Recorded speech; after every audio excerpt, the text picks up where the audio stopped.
When you're worth over $1 billion, you can buy just about anything you like. Remember, that's literally $1,000 million chunks. And if you're a multi-billionaire, you have far more than even that. When it comes to deciding what to purchase, money is literally no object for a billionaire. In many cases, though, neither is common sense. Billionaires spend their money on some crazy stuff. Some of these purchases are gaudy, rich kid versions of everyday items, and some are childhood dreams come true, while others make almost no sense to anyone aside from the billionaire dropping the dollars on them.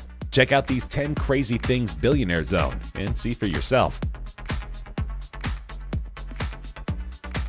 You may own a goldfish or two, but to people with money, that's nothing. But even a regular rich person's wall-to-wall aquarium is child's play compared to what hedge fund manager Steve Cohen has in his possession. In 2005, for the low price of $8 to $12 million, Cohen purchased a 14-foot-long tiger shark corpse, preserved in a giant alcohol and formaldehyde-filled tank.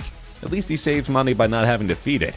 This pickled shark is actually a sculpture entitled The Physical Impossibility of Death in the Mind of Someone Living, designed in 1991 by artist Damien Hirst. He originally sold it to an art collector named Charles Saatchi for $93,000. Suffice to say, Saatchi more than made his money back by selling his shark to Cohen. Cohen loves spending his billions on extraordinary oddities, so much so that this video could have been entirely about him. He owns countless works of expensive art, including a Picasso that real estate mogul Steve Wynn accidentally elbowed a hole in. He's also rumored to own a tattooed pig, and once spent $100,000 so Food Network celebrity Guy Fieri would spend a day with him. No word on if Fieri suggested cutting up Cohen's shark and serving it as hors d'oeuvres.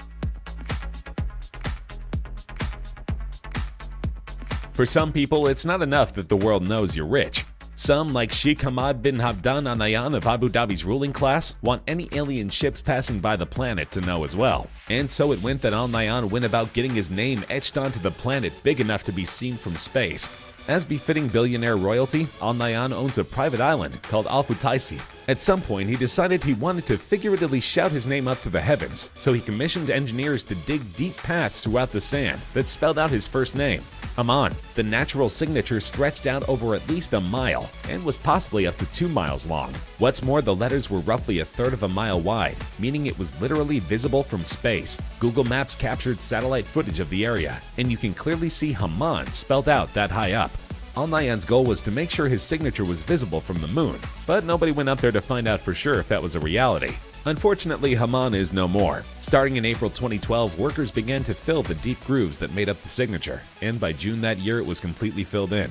Nobody involved has ever explained why. Presumably for the same reason nobody's ever revealed exactly when the sheik ordered his signature be created, because he's filthy rich and doesn't owe anyone an explanation for anything.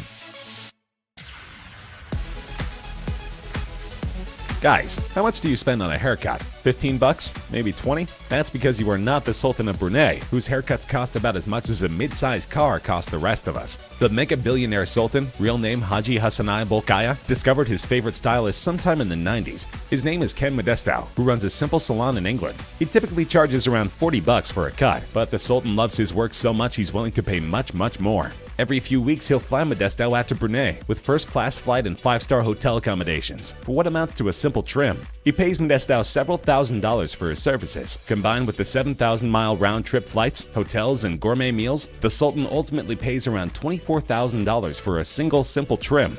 That's the key word here, simple. The Sultan's hair is not extravagant in any way. It's a simple, short, conservative style with a neat part to the left. He could get that kind of cut trimmed by almost anyone and save hundreds of thousands every year. But when you're worth at least $20 billion, you can afford to make outlandish financial decisions.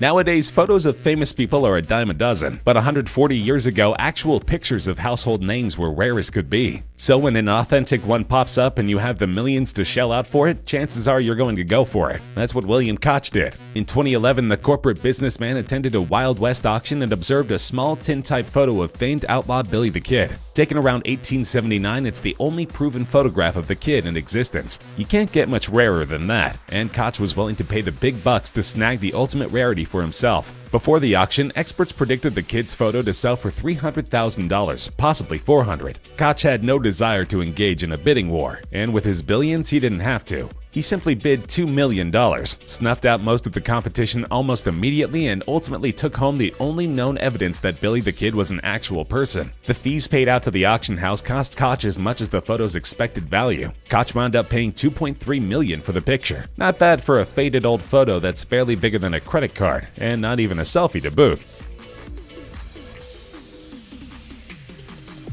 It's hard to know for sure what Donald Trump is actually worth. Some say he's worth several billion, while others claim he's not even a billionaire. We do know, however, that he's worth enough that he can afford to buy his own private jet and decorate the nastiest part of it with solid gold. In 2011, Trump purchased a Boeing 757 from Microsoft for $100 million. That alone would be quite the power move, but as the past couple years have proven, Donald Trump does not do anything small. He decided to adorn his new plane to reflect his personality, and one big part of that personality is that he loves gold. His private bedroom is adorned with gold silk from wall to wall, and the main chambers are littered with gold pillows and gold linings on the light gold sofas. Even the seatbelts are plated in 24-karat gold because safety without style really isn't safety at all. But it's the bathroom that turns this plane from typical rich person purchase to crazy rich person gesture. Trump's private bathroom features not just a large circular shower but a solid gold sink and faucet. The sink's mirror is lined with gold, and even a little sign directing you to sit in case of turbulence is lined with gold. No word on whether his toilet is also golden, though this being Donald Trump, you're not risking much money by betting that it is.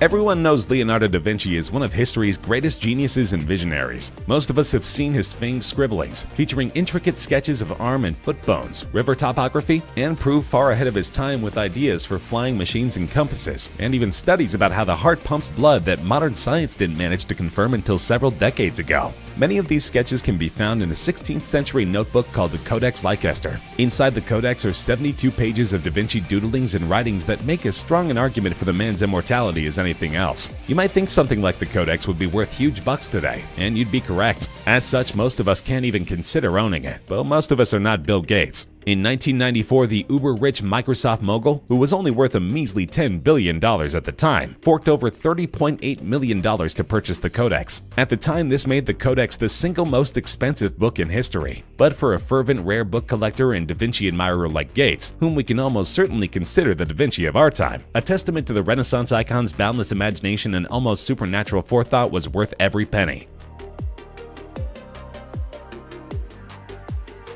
For some billionaires, having all that money means the opportunity to live out their childhood dreams. And how many children grow up dreaming of being Batman? A lot, to put it mildly. Samuel Cathy, the billionaire founder of Chick-fil-A, was apparently one such child. But since being Batman takes a lot of time and physical prowess, he settled on the next best thing, buying a Batmobile, or rather the Batmobile. An avid car collector, Cathy set his sights on the actual Batmobile used in the 1992 film Batman Returns. He wound up spending $250,000 on Bruce Wayne's favorite automobile, something that likely made Ronald McDonald, the Joker of the fast food world, extremely nervous. Being a fun-loving kind of restaurant entrepreneur, Cathy didn't just get one of his assistants to pick up the car and then leave it in a garage. Rather, Cathy himself arrived to pick up his new wheels dressed as the Caped Crusader, and even did a brief joyride around his estate before bringing it to the garage himself. If the sight of a 70-year-old man dressed as Batman and riding around in the Batmobile didn't make his employees smile at least a little, then I'm not sure what would. Some rich people love cars, others enjoy planes. Famed Titanic and Avatar director James Cameron, meanwhile, loves submarines. But he doesn't just spend his money on weekend expeditions. He actually owns his own submarine and uses it. Cameron, as befitting a man best known for a movie about a ship that sinks deep beneath the waves, is a huge fan of the ocean. He's big into marine biology and loves the deep ocean. He enjoys it so much, in fact, that he got himself a submarine. Amazingly, he didn't just go out and buy himself a top-of-the-line sub. He actually built one. He and his team constructed the 11-ton, 23-foot-long Challenger specifically for Cameron and his adventures. And while we don't know exactly how much he spent, a submarine of that ilk costs around $1.5 million on the market. Even if Cameron saved some money by doing it himself, he likely forked over at least $1 million to do so. He hasn't just made quick trips underwater with it either. He's made history in that thing. In 2012, Cameron rode his sub more than 7 miles underwater to the deepest known part of the ocean, the Mariana Trench off the coast of Eastern Asia. He was only the second person to venture down there, and he said the experience was akin to visiting another planet. One can imagine how much money he would have made with a movie about that world, instead of multiple Avatar sequels few of us asked for.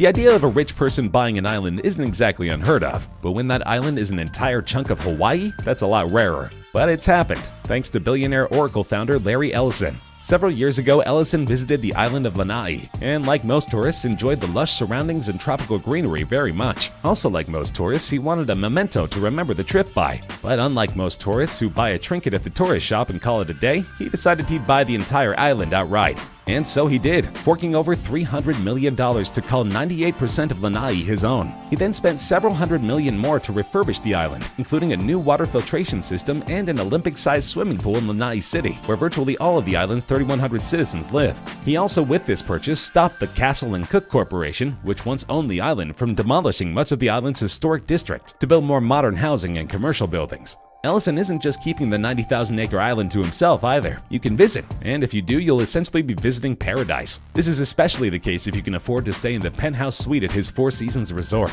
There, according to CNBC, you're treated like royalty, with luxurious bedding, priceless Polynesian art to tickle your eyes and brain, and unbelievable ocean views. Outside of the bedroom are horse riding trails, gorgeous private waterfalls and dipping pools, koi ponds, a golf course designed by Jack Nicklaus himself, and even planes for private flying lessons. Expect to pay upwards of $21,000 a night for all of this, however. Once a businessman, always a businessman.